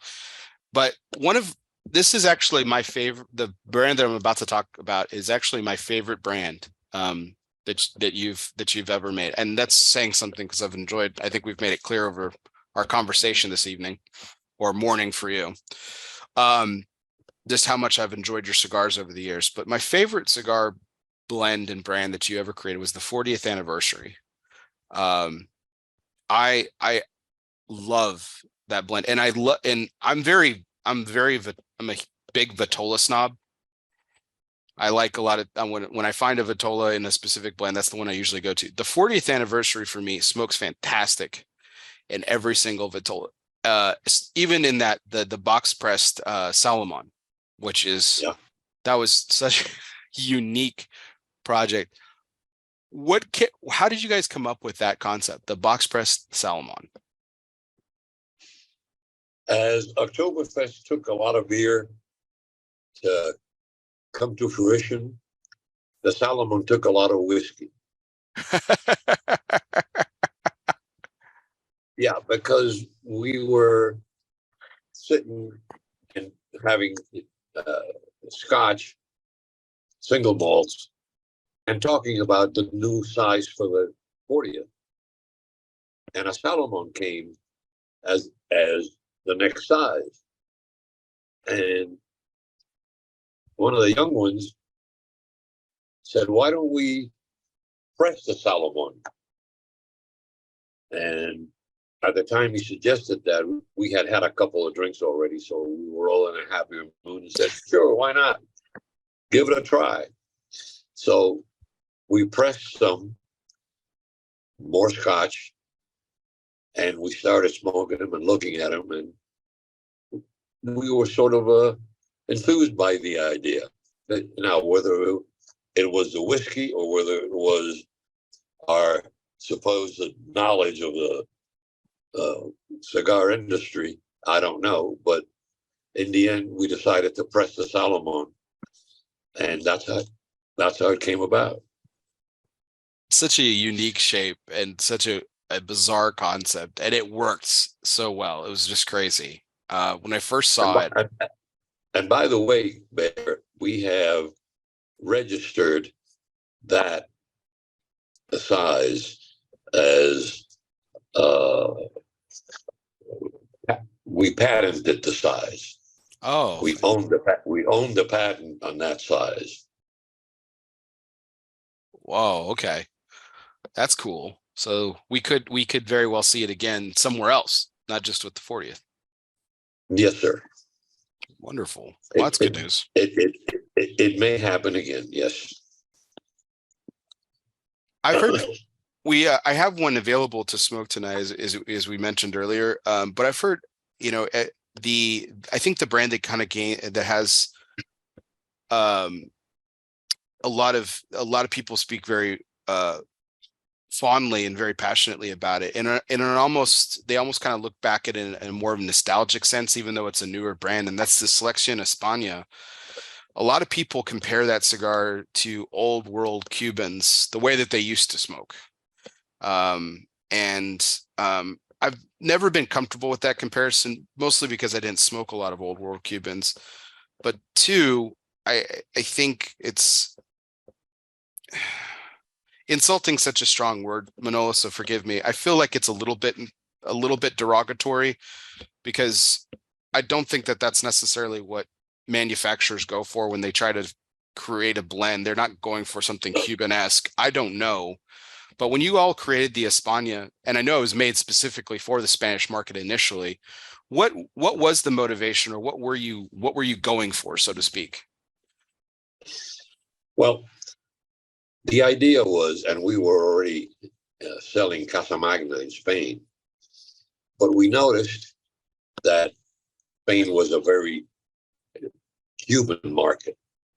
The smokers in Spain were very entrenched in Cuban cigars. So when we made the España, we decided to make a cigar to compete with the Cuban cigars, more or less in their flavor profile. Casa Magna, when it came into Spain, was rather a very intense cigar. And the Cubans at the time, and I'm talking about 15 years ago, the Cubans at the time were not as intense as the Nicaraguan cigars were and are today. So we blended that cigar, the España, to sort of fall into the flavor profile of the Cuban brands that were being sold in Spain. It wasn't meant to be Cubanesque. It wasn't meant to be a reminder of what Cuba was 30, 40, 50 years ago. It was basically a cigar to compete in the flavor profiles of the Cuban cigars available in the market at the time. I've really enjoyed that. We talked about the fun aspect of it, the vitolas of the D Magnus, the box press Salomon, and then in the España, the coup d'etat, the Molotov cocktail. I thought was really interesting. Where did that come from? That again, it took a little bit of socializing to come up with those, with the howitzer and the dagger and the Molotov cocktail. And the howitzer was just a big ring gauge to resemble a howitzer. The dagger was a very long sort of lancero that would look like a dagger. But the Molotov had to have more or less the shape of a Molotov cocktail. So that took a little doing to make the cigar resemble a Molotov cocktail. And that was fun too. That was interesting and a fun development of a cigar. I think it's really interesting to see the evolution of some of this stuff that's kind of come, like, you know, there's this seriousness of intent that comes with the initial release of these cigars, and then you kind of take license with it and have fun with it. And it shows that while you're very serious about making cigars and making blends and quality and consistency that we've talked about, but you're not afraid to have a little fun too, you know, with it, and share with people like, this is supposed to be fun. This is supposed to be exciting and attention grabbing and without compromising. And I think that's important. Oh, indeed. Indeed. If we don't have fun, then it becomes a 9-to-5 job. And that's not the idea. Tobacco is not a 9-to-5 situation. Tobacco is a 24/7 situation. So you have to find ways to enjoy yourself other than playing with the tobacco. So fun, yes, indeed. Awesome. And you learn fun things as well. I remember when we were doing the stripping for the Puerto Rican tobacco and the fermentation as well. The first bulk that I made, when I turned it, it smelled like horse urine. And I'm sitting there looking, smelling this and saying, I ruined a whole bulk of Puerto Rican tobacco that's not mine. A Spanish gentleman that had worked for us in Cuba was helping Mr. Fink with the projects that he was doing. And he was helping me with the stripping of the broadleaf and the Puerto Rican. So I called him and I said, Severiano, this bulk smells like horse urine. And he says, if it didn't smell like horse urine, you weren't doing it right. That's the way it's supposed to smell. And you're doing a great job. So keep at it. Okay. So these are things that you learn and you go, hello, well, yeah, okay. There you go. And it was a great taste. It's a great, well, it was because it's no longer being grown. Great blending tobacco, great tasting tobacco, but in the bulks, when you turn them, it smelled like horse urine. Oh man, I bet the Polones are like the fermentation rooms are already so potent, right? With the ammonia and everything, like that overwhelming. I can't imagine mixing in horse urine into that too. My God, that must have been potent. Oh man. And it blew my mind. I said, what did I do wrong here? and quite the opposite. I was doing the right thing. So there you go. Wow. I just have a couple more questions, Manolo, before we conclude our evening, and before we get into the home stretch here a little bit. I would be remiss in thanking you so much. For those of us who are joining us now, Manolo is joining us from Spain, where it's, you know, coming up on 6 o'clock in the morning. So he started very early with us. It is an honor, Manolo. Thank you so much. Before we finish our last few questions here, I cannot believe how special my 250th take is, that you got up so early to make this happen. And I'm so grateful to you. So thank you so much. Bear, again, my pleasure.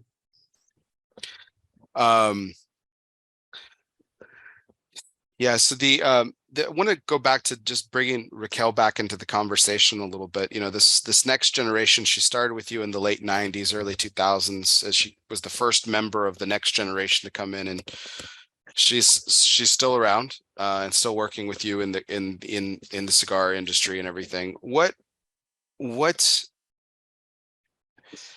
does that, I mean, as a father, I mean, I imagine that brings you so much joy.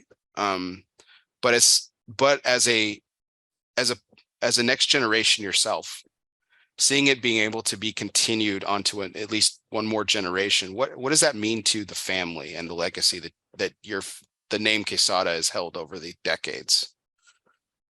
Well, precisely, it's been we're not the owners of the company. We are the caretakers of the company. And previous generations were the caretakers for the next generation and on down the line. So I'm the fourth generation, and now I'm passing it on to the fifth generation, which is Raquel. And hopefully a sixth generation will come around and maybe they'll be interested in coming about. But it's always been a family company. So family, we try to keep everything within the confines of the family, and generations become a part of the program. And if there's a next generation, you have to take care of the business so the next generation can enjoy it and continue it. So we're basically caretakers, and we do our best and we try our damnedest to maintain it, to seed it, and pass it on.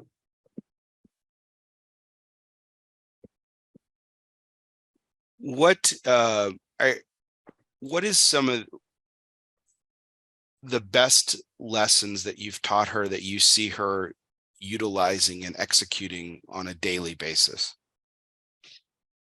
Well, thankfully, all the young ones that I've had came to me with humility.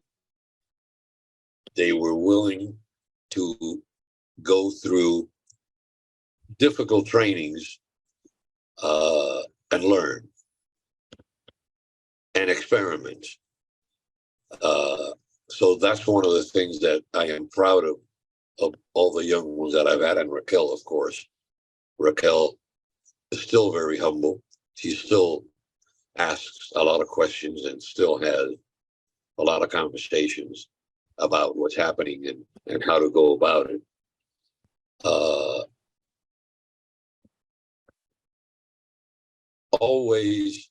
I've always instilled in all of them that we have to be proud of what we're doing, and we have to be careful of what we're doing.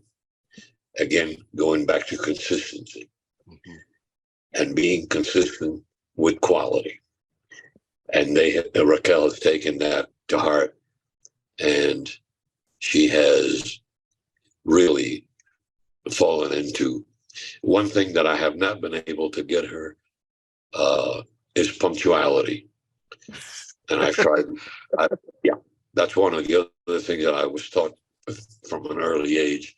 Being punctual is essential, but Raquel takes that with a little liberty every once in a while. So that one I still haven't been able to instill that totally into her, but I'm still working on it. But she has really, well, Raquel is one of the blenders in the team. Oh, she is. Oh yeah. She's been involved in blending, gosh, since the early 2000s. Oh wow, okay. Oh yeah. A story that I tell consistently. When the Cubano Limitado came out, the Fonseca Cubano Limitado came out, I had made the blend.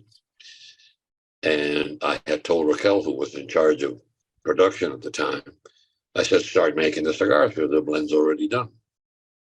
So she comes into my office, puts a cigar on my desk, and runs out. I take the cigar, I light it up, and she's taken the blend that I had made for the Cubano Limitado and tweaked it ever so slightly in a different direction. So I call her back up to my office. She comes in sideways because she thinks I'm going to strangle her. And I said, you changed my blend. And she goes, yes, Dad, I did. And I told her, your blend is better. Go with it and start making the cigars. Oh, wow. And on every box of the Cubano Limitado, it says by Raquel and Manuel Quesada. She was the one that came up with the final blend for that cigar. So from that time on, she's been involved in blending in all the projects that we have made in the Oktoberfest, in the in the 40th, in the Connecticut Casa Magna, in all the projects. She has been an instrumental part of the blending process. This might be a little unfair to ask of you to answer for her, but I'm going to ask it anyway. Do you think that was her moment? Do you think that was the pinnacle moment for her, that this was meant for her? Indeed, indeed. And that she dared to change my blend and bring it to me and show it to me, prove to me that she was really involved and passionate about the business. And from that moment on, I had total trust in her palate and in her way of developing things to today. I think it's important to mesh the two things that you're talking about here, because at one point, a moment ago, you were talking about being a caretaker, right? And being careful. But being careful and being a caretaker doesn't mean without risk and without challenge. And of course, for her to dare, like as you said, for her to dare to challenge her father on something, but do it in a careful way, proved to be ultimately successful and the defining moment of her career in tobacco. Well, she didn't come to me and said, "Your blend is all wrong. Here, try this. This is better." No, she just came and put a cigar on my desk and walked out. And she was hoping that I would be amenable to her blend, and I was. So that defined her immediately and gave her a lot more confidence in what she was doing, of course.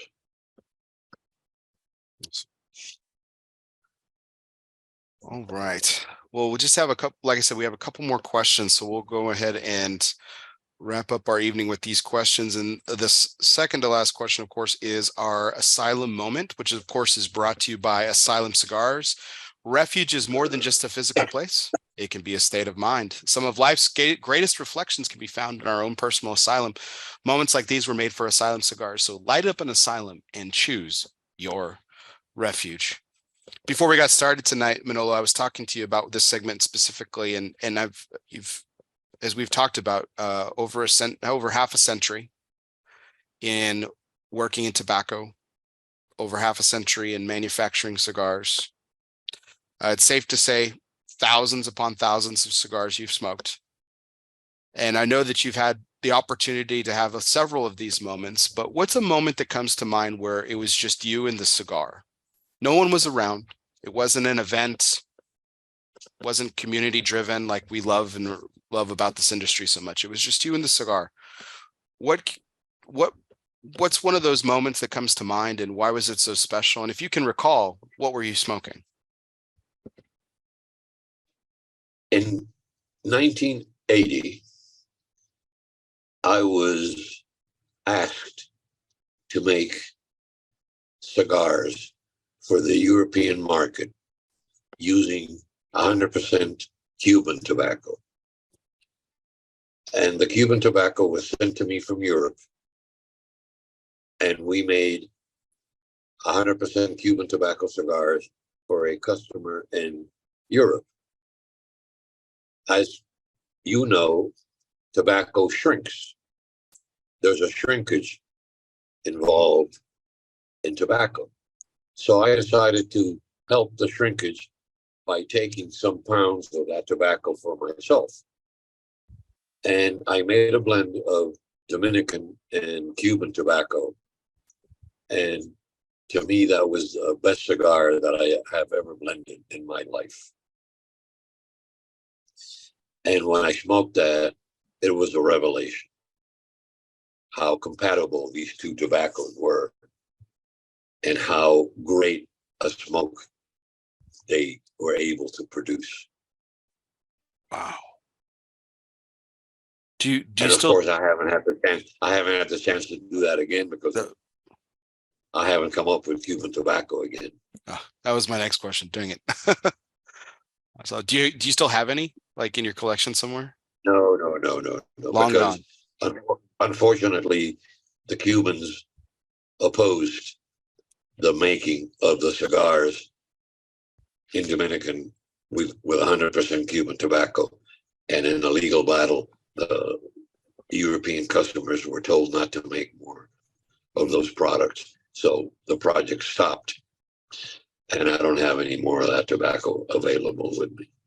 But that was, again, 1980. That was 43 years ago. Wow. Unbelievable. Wow. But it gives you an idea of what can be possible if and ever we in the industry are able to get to have availability of Cuban tobaccos, because blending with Cuban, Dominican, and Nicaraguan, we could make cigars that would be amazing smokes. I'm looking forward to the day, Manolo. I'm looking forward to the day. Well, I don't have many days left, so I hope I'll be around to see that. But I don't have that many days left. You've got a few more, and with your I know with your hunger and quest for the cigar that we were talking about at the beginning of the show, if you get that opportunity again, I know it'll be one to remember for sure. So that was our asylum moment, which of course, refuge is more than just a physical place. It can be a state of mind. Some of life's greatest reflections can be found in our own personal asylum. Light up an asylum and choose your refuge. Come to our final question of the night, Manolo. And again, I thank you so much for this opportunity to speak with you on this milestone of show for myself. It's been an honor, truly. And I can't thank you enough. This is a little bit of a fun question, but I want to confirm something before I ask it. So I heard a while ago that you really enjoy films, but particularly classics. And three of your favorite films, if I'm not mistaken, please tell me if I'm wrong. Three of your favorite films are Casablanca, Gone with the Wind, and The Princess Bride. Is this correct? Oh, totally correct. They're three of my favorite. Casablanca is probably one of my absolute favorite movies of all time. I absolutely love that film. But I love all three. So here's the question. So it is our Dunbarton Tobacco and Trust curveball segment. Fastballs or curveballs, it doesn't matter. Since the company's inception, Steve Saka has been knocking them out of the park 7 consecutive years in the consensus top 3. Congratulations to our good friend, Mr. Steve Saka. So here's the question, Manolo. Is Manolo Quesada more like Richard Blaine of Casablanca, Rhett Butler of Gone with the Wind, or Wesley, aka the Dread Pirate Roberts of The Princess Bride, and why?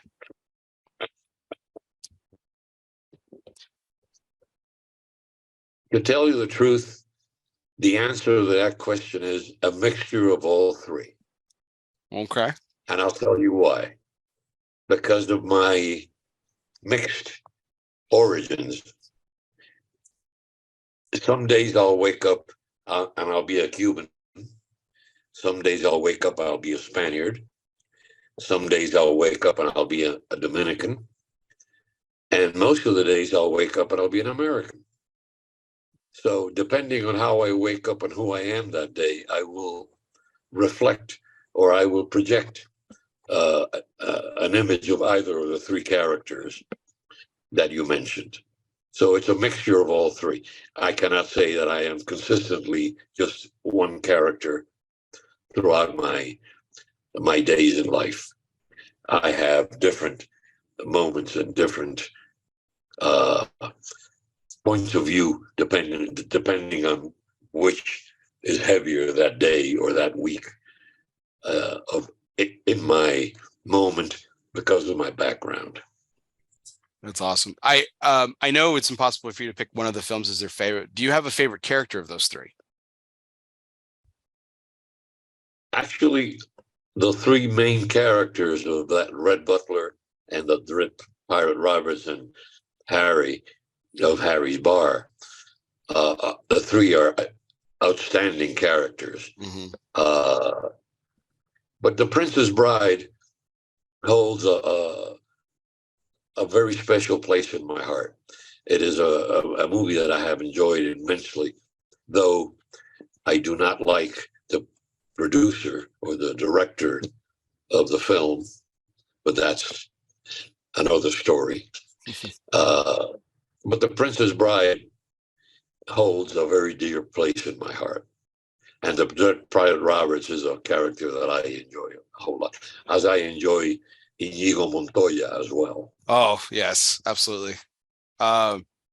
Inigo Montoya is probably my favorite character from that film. But I love Cary Elwes's character, the Dread Private Roberts, Wesley. That movie is just that movie is incredible for so many reasons. It's timeless, and even though it's certainly not as old as the other two, but it's still like it's definitely it is a classic. It's in that same genre, I think, because of the style in which it was made and everything. And it's really cool how it's transcended a lot of generations of movie fans and everything. But that's awesome. Well, Manolo, I cannot, again, I can't thank you enough for your time this evening. This was absolutely wonderful to speak with you, and I'm looking forward to another conversation with you as well. Will you be at PCA this year? Oh, quite so. Yes, sir. Wonderful. Look forward to seeing you again there, and sharing some great cigars and some more great stories with you, and great conversation as always. So I wanted to thank you again for your time, and I wanted to thank our audience as well for staying up late with us, and for anyone in the country of Spain who's up with us along with you, getting up early too as well. It's been wonderful as well. So thank you so much for your time this morning. I hope you have a fantastic Monday. And I hope everyone else has a fantastic Monday as well. Your Monday is starting obviously a lot sooner than ours because it already has started. But again, Manolo, thank you. Thank you for this opportunity. Well, it's a two-way road. Thank you as well for having me on your fabulous show. And it has also been an honor to be on your show. Thank you. It is the legend Manuel Quesada here with me on our 250th take. Thank you to our audience for joining us tonight. You can check out our YouTube channel, ELOSOFUMAR, hit the subscribe button. And you can also check out wherever, if you happen to be listening to us on podcasts later, wherever you listen to podcasts, whether that be on Apple Podcasts, Spotify, Google Play, Podbean, or wherever you listen to podcasts, including iHeartRadio, be sure you download, subscribe, and review. If you already are a subscriber, hey, do me a favor, unsubscribe, but then hit resubscribe, because that really helps my numbers so that I can get great guests like Manolo anytime that I want. So do that for me. As always, we broadcast live every Sunday from our Facebook page, ELOSOFUMAR, and that's where we are right now. And you can join us next Sunday as well. We've got a great list of guests coming up. You can tune into our Facebook page, hit the like button, and you can see our calendar of upcoming events and guests and great stuff. So you definitely want to check that out. But for everyone out there, this was our milestone take, 250th take with the legend himself, Mr. Manuel Quesada. It was my pleasure. My name is Bear Duplessis, as always, live from the Alec Bradley Lone Star studio of Azle, Texas. Once again, he is the legend, Manuel Quesada. I'm Bear Duplessis, and guess what, everybody? We'll see you next time. Thank you.